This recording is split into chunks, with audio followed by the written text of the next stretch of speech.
Philistine soldier said, "Come on, you little worm, come up here and we'll teach you a lesson."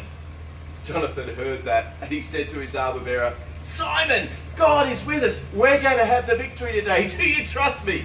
And Simon looked at his friend, looked at his prince, and he said, "Johnathan, I trust you. I am with you 100%. Whatever you say, I will do because I'm trusting in you." And he said, "Okay then, let's go and teach these Philistines a lesson." So he rubbed his hands and he started to climb up the hill.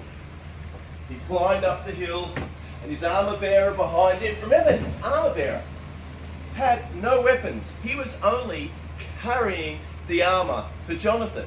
He had no weapons and they were going up a hill and there was 20 soldiers on that hill. Yet Simon was trusting Johnathan to look after him. And Simon was believing. He had faith that what God had said to Johnathan was true and that they were going to have the victory. Even though there's only 2 of them and there was 20 people at the first place they were going to climb to on the mountain, which you're seeing in the background now.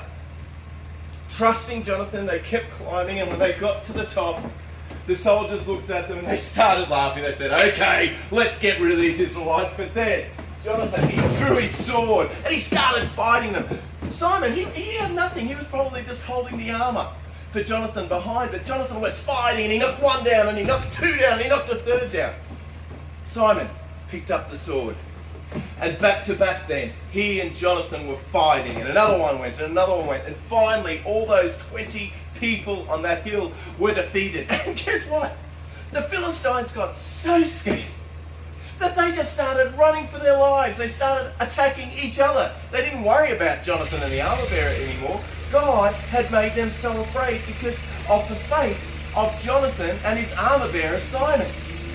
So what happened is the whole Israelite army started attacking all the Philistines, and they charged after them for miles. All day they charged after the Philistines until the Philistines went back to their own country completely defeated.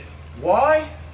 Because Johnathan had faith in God and his armor bearer had faith in God, and his armor bearer also had faith in his leadership. You see, that's the secret of living a life for Jesus. Having faith in God. Having faith in Jesus. That what Jesus did on the cross was enough to defeat sin. And then believing that if we trust Jesus, our sin will be defeated. And then we commit our lives to him, just like Simon had to commit himself to the fire. Can I encourage you today? Trust in Jesus. Now remember, the only reason that they had such a great victory this day wasn't because Johnathan and his armor bearers were mighty warriors, something like He-Man or Superman or something like that. They weren't like that.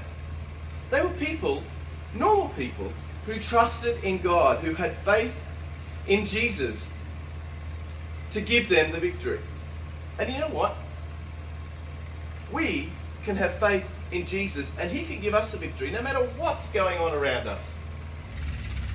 At school, if you're having problems, Jesus can give you the victory. At home, if you're having problems, Jesus can be there to help you and give you the victory. You need to have faith in Jesus because ultimately it was faith that won that day. It wasn't might, it wasn't power, but it was faith in God. And if you have faith in God through Jesus, then you too can have the victory in whatever you put your hand to.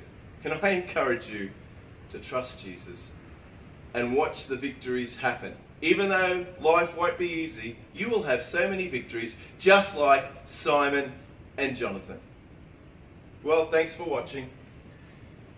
Can I encourage you on Wednesday to watch Hope Kids Club TV, the next episode. I think it's around 12 or 13. It's really getting up there. It's going really well. Enjoy that, and on Friday night, remember the Zoom meeting and your chance to win an amazing prize with the team. So have a good week. God bless you, and I'll see you next week.